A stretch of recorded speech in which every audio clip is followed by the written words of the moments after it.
إن الحمد لله نحمده ونستعينه ونستغفره ونؤمن به ونتوكل عليه ونعوذ بالله من شرور أنفسنا ومن سيئات أعمالنا من يهده الله فلا مضل له ومن يضلله فلا هادي له ونشهد أن لا إله إلا الله وحده لا شريك له ونشهد أن سيدنا وسندنا ومولانا محمدا عبده ورسوله أما بعد فأعوذ بالله من الشيطان الرجيم بسم الله الرحمن الرحيم إنما يخشى الله من عباده العلماء وقال النبي صلى الله تعالى عليه وسلم العلماء ورثة الأنبياء صدق الله العظيم وبلغنا رسوله النبي الكريم الأمين اللهم صل على سيدنا ومولانا محمد وعلى آل سيدنا ومولانا محمد صلاة تكون للنجاة وسيلة ولعلو الدرجات كفيلة صلاة تحل بها العقد وتفرج بها الكرب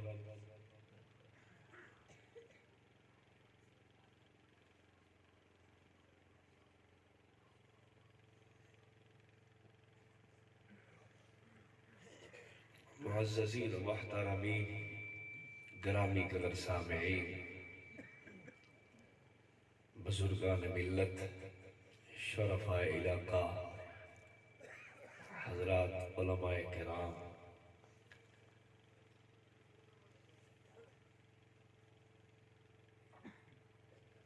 ہمارے مولانا صاحب کا حکم تھا اور ہم حاضر ہو گئے اور میں سوچ رہا تھا کہ جیسے مجھے سمجھ نہیں آ رہی یہ ہمارے شعراء کیا پڑھ رہے ہیں تو میری بات کی ان کو کیا سمجھ آئے گی۔ بہرحال میں نے بھی ایمان و ایمانی سنا ہے بیٹھ کے، تو آپ کو بھی سننا چاہیے۔ تو ہمارے علاقے میں لوگ کھیلتے ہیں تاش، آپ نے بھی شاید دیکھا ہو، تو روز لڑ پڑتے اور مولوی صاحب کو بلاتے، مولانا آ کے ہمارا فیصلہ کرے۔ مولوی صاحب بڑا تنگ ہو گیا، بھائی یہ تو بڑا کام خراب ہے۔ اس نے مسجد کی چابی ان کو دیا، اس نے کہا بس ادھر کھیلا کرو، ایمان و ایمانی خود فیصلہ کرتے جاؤ، میرے پاس وقت نہیں ہے کہ میں تمہیں آ کے تمہارا فیصلہ کرتا چلا جاؤں۔ تو بات یہ ہے کہ جیسے میں نے بیٹھ کے ایمان سے سنا ہے اور عقیدت سے خوش ہوتا رہا ہوں، تو آپ کو اگر سمجھنا ہے تو آپ کو بھی سننا چاہیے۔ اللہ آپ حضرات کو خوش و خرم رکھے۔ اتنی دیر تک آپ تشریف فرما ہے اور آپ بہت وقت سے حضرات علماء کرام اور صلحاء اور شعراء ان کی گفتگو کو سماعت فرما رہے ہیں۔ اللہ جل مجدہ ہم سب کو دین سے یوں ہی وابستگی اور محبت اور عمل پیرا ہونے کی توفیق بخشے۔ دین سمجھنے کے لیے علم کی ضرورت ہے۔ علم کے بغیر آپ سچ اور جھوٹ میں فرق نہیں کر سکتے۔ علم کے بغیر آپ صحیح اور غلط کو نہیں پرکھ سکتے۔ علم کے بغیر آپ خوشبو اور بدبو کا فرق نہیں کریں گے۔ یہ علم ایسی دولت ہے جو نور ہمارے سینہ میں آ کے ہمیں فرق پیدا کرتا ہے کہ یہ چیز ٹھیک ہے یا غلط ہے، یہ درست ہے یا درست نہیں ہے۔ شکل صورت بعض دفعہ ایک جیسی ہوتی ہے، لیکن یاد رکھیں علم کی وجہ سے فرق ہو سکے گا۔ اگر علم دین کا نہیں ہے تو آدمی فرق نہیں کر پائے گا۔ میں اس پہ دو چار مثالیں آپ کی خدمت میں عرض کرتا ہوں۔ حضرت شیخ عبد القادر جیلانی رحمۃ اللہ علیہ بہت بڑے ہمارے بزرگ گزرے ہیں، ایک دفعہ عبادت میں اپنے مگن ہے، یکا یک کیا دیکھتے ہیں کہ ایک نور سا ہر طرف چھا گیا، روشنی ہر طرف چھا گئی۔ وہ بڑے حیران ہوئے کہ یہ کیا ماجرا بنا۔ تھوڑی دیر کے بعد پیاس کا جو ہے وہ پیاس کی شدت محسوس ہوئی اور پانی کی طلب کے لیے دیکھنے لگے ادھر ادھر، تو ہوا میں ایک پانی کا بھرا ہوا پیالہ سونے کا وہ ظاہر ہو گیا، اور دل میں بات یہ آئی کہ لے میرے بندے عبد القادر، تو نے عبادت سے مجھے خوش کیا، یہ پانی تجھے دیتا ہوں پی لے، یہ جنت کا پانی ہے، یہ حوض کوثر کا پانی ہے، اس کو پیو۔ حضرت شیخ نے اس پیالے کو پکڑ لیا اور نوش فرمانے لگے تو خیال آیا اللہ کے پاک رسول صلی اللہ علیہ وسلم نے سونے اور چاندی کے برتن کو کھانے پینے وغیرہ میں استعمال کرنے سے منع فرمایا ہے، تو میں یہ کیا کر رہا ہوں، رکھ دیا اسے۔ پھر دل میں خیال آیا کہ یہ جب اللہ کی طرف سے آیا ہے، شریعت بنانے والا تو خدا ہے نا، تو خدا کی طرف سے جب یہ آیا ہے تو اللہ کی اپنی مرضی اور مشیت ہے، کسی کے لیے کوئی حکم ختم کر دے یا کسی کے لیے کوئی حکم زیادہ کر دے، تو خالق نے جب خود ہی دے دیا تو کیا قباحت ہے۔ پھر دل میں خیال آیا نہیں نہیں نہیں، اگر شریعت کی پابندی اللہ نے اپنے محبوب صلی اللہ علیہ وسلم سے ختم نہیں کی، شریعت کی پابندی اگر بڑے بڑے صلحاء سے ختم نہیں کی، تو میں کون ہوتا ہوں کہ شریعت کی پابندی چھوڑ دوں۔ فوراً یہ خیال آنے کے بعد فوراً یہ ذہن میں آیا کہ یہ کہیں شیطان کا کوئی چکر نہ ہو، لا حول ولا قوت الا باللہ پڑھنا تھا، نہ وہ پیالہ رہا، نہ وہ روشنی رہی، نہ وہ ایک فضا ہوا کے اندر نور تھا، سب ختم ہو گیا۔ اور شیطان جاتے جاتے ایک بار اور کرتا ہے، عبد القادر تجھے تیرا علم بچا گیا ہے، میں نے اس طریقہ سے کتنے پیروں کو اور فقیروں کو چکر دیا اور ان کو بالآخر میں نے اپنے دام تصویر میں اپنے جال میں پھنسا لیا، تجھے تیرا علم بچا گیا۔ حضرت شیخ فرمانے لگے نہیں نہیں، علم نے نہیں بچایا، یہ اللہ کی ذات نے مجھے بچایا۔ تو میرے دوستو، انسان کو جب اللہ کے ساتھ علم کی بنیاد پر ایک تعلق پیدا ہو جاتا ہے تو اس کو صحیح معرفت نصیب ہوتی ہے، پھر اس کو صحیح رخ سمجھ آتا ہے، پھر اس کو دین اور بے دینی کا فرق سمجھ آتا ہے۔ دیکھیں، شیطان نے ایسے جال بن رکھے ہیں جس جال کو میں نیکی سمجھتا ہوں حالانکہ نیکی نہیں، شیطان نے ایسا طرز اختیار کر رکھا ہے کہ جس کو میں اور آپ اجر اور ثواب سمجھیں گے حالانکہ اجر و ثواب نہیں ہوگا۔ حضرت شیخ الحدیث مولانا زکریا رحمہ اللہ نے فضائل اعمال کے اندر ایک روایت نقل کی کہ شیطان یہ کہتا ہے کہ لوگوں نے مجھے لا الہ الا اللہ، ہاں لوگوں کو میں نے پھنسایا گناہوں کے اندر، تو لوگوں نے لا الہ الا اللہ اور استغفار کی کثرت سے مجھے تباہ و برباد کر دیا۔ اب میں نے سوچا ہے کہ میں لوگوں کو ایسی چیز میں پھنساؤں کہ جس چیز میں لگنے کے بعد ان کو یہ محسوس نہ ہو کہ میں غلط کر رہا ہوں یا ٹھیک کر رہا ہوں، یہ محسوس نہ ہو کہ صحیح ہے یا غلط ہے، یہ محسوس نہ ہو کہ یہ بددینی ہے، یہ محسوس نہ ہو کہ یہ رسم، یہ رواج، یہ شریعت اور دین سے باہر کام ہے۔ میں نے ان کو رواجات، رسومات، بدعات، خرافات اور نئے نئے کاموں میں الجھا دیا جن کو لوگ برا نہیں سمجھتے، جن کو لوگ گناہ نہیں سمجھتے، جن کو لوگ غلط نہیں سمجھتے، اور کرتے چلے جاتے ہیں.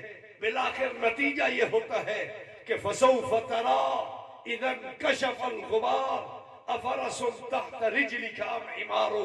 موت کے وقت پتہ چلتا ہے اوہو میں سمجھتا رہا کہ گھوڑے پہ سوار ہوں، حالانکہ میں تو گدھے پہ سوار تھا. میں سمجھتا رہا کہ میں خیر کرتا رہا، حالانکہ شر میں لگا رہا. میں سمجھتا رہا بہت اچھا کام کرتا رہا، حالانکہ میں تو برائی میں مگر رہا. میرے دوستو یہ علم کی بات ہے. جو علم صحیح اور غلط میں فرق پیدا کرے گا، یہ علم کی بات ہے. جو دین اور بے دینی کے اندر امتیاز پیدا کرے گا، یہ علم ہے. جو انسان کو سنت اور بدعت کے اندر فرق پیدا کر کے سمجھاتا ہے. جس چیز کو تو دین سمجھ رہا وہ دین نہیں، جس کو تو بے دینی سمجھ رہا وہ بے دینی نہیں. دین اور ہے، بے دینی اور ہے. دنیا کے اندر شیطان نے ایسا ملمہ سازی کیا اعمال کو، ایسا اس نے خوبصورت بنایا اعمال کو، ایسا اس نے بہترین بنایا اعمال کو، ایسا میک اپ کیا، ایسا اس نے رنگ کر دیا، ڈیزائن کر دیا کہ آج آدمی سمجھتا ہے کہ بہت خوبصورت چیز ہے، بہت زبردست چیز ہے، بہت اعلیٰ چیز ہے، لیکن دین نہیں ہوتا. میرے دوستو اس فرق کو اچھی طرح سمجھ لینا. یہ نہ ہو قیامت کے قریب کی حضور پر نور صلی اللہ علیہ وسلم نے علامت ارشاد فرمائی، قرب قیامت سنت بدعت بن جائے گی. لوگ سنت کو جرم سمجھیں گے، بدعت کو دین کا حصہ سمجھا جائے گا. اگر کسی سنت کو ترک کیا لوگ کہیں گے اچھا ہے، یہ بدعت تھی، رسم تھا، رواج تھا. اور اگر کسی بدعت کو ترک کر دیا گیا لوگ کہیں گے کہ نانا یہ ایک بہت بڑا دین کا عمل، وہ اس کو بدل دیا گیا، چھوڑ دیا گیا، غلط کیا گیا. نہ میرے دوستو، سنت کی نورانیت الگ ہے، بدعات کی ظلمت الگ ہے، رسم و رواج کی جناب اور اس کی ظلمت الگ ہے. سنت کے اندر روشنی رب نے الگ رکھی ہے. یہ دنیا کے اندر ہر آنکھ کو پتہ چلتا ہے کہ یہ جناب 10 روپیہ کا نوٹ ہے، یہ 20 روپے کا نوٹ ہے، یہ 50 کا ہے، یہ 100 کا ہے، یہ 500 کا ہے، یہ 1000 کا ہے. اگر کسی آدمی کی آنکھ کا فرق یہ ختم کر دے، اس کو کاغذ اور نوٹ کا پتہ نہ چلے، اس کو سانپ اور رسی کا فرق مٹ جائے، اس کو دھوپ اور چھاؤں کا فرق مٹ گیا، اس کو رات اور اجالے کا فرق مٹ گیا، بھاگتا ہے ڈاکٹر کے پاس، بھاگتا ہے حکیم کے پاس، بھاگتا ہے طبیب کے پاس. اگر کسی آدمی کی زبان فرق چھوڑ جائے، جس کو مٹھاس اور جناب کڑواہٹ کا فرق پتہ نہ چلے، جو مٹھاس کو اور کڑواہٹ کو برابر سمجھے، جس کو یہ نہیں پتہ چلتا یہ گڑ کھا رہا ہوں یا مسفر کھا رہا ہوں یا پنیر پی رہا ہوں یا شربت روح افزا پی رہا ہوں، بھاگے گا حکیم اور طبیب کے پاس کہ ڈاکٹر صاحب چیک کرو میری زبان کی کڑواہٹ اور مٹھاس کا فرق ختم ہو گیا، وجہ کیا بن گئی. اور جس آدمی کو میاں بدبو اور خوشبو کا فرق ختم ہو گیا، جس کو پتہ نہ چلے شریعت کے اندر، میرے دوستو یہی بات یاد رکھنا، اگر مجھے صحیح اور غلط کا فرق ختم ہو گیا، سنت اور بدعت کی ظلمت کے اندر فرق نظر نہ آیا، رسم و رواج کی قباحت کو میں سنت کے فرق سے جدا نہیں کر سکا، تو پھر مجھے پریشان ہونا چاہیے.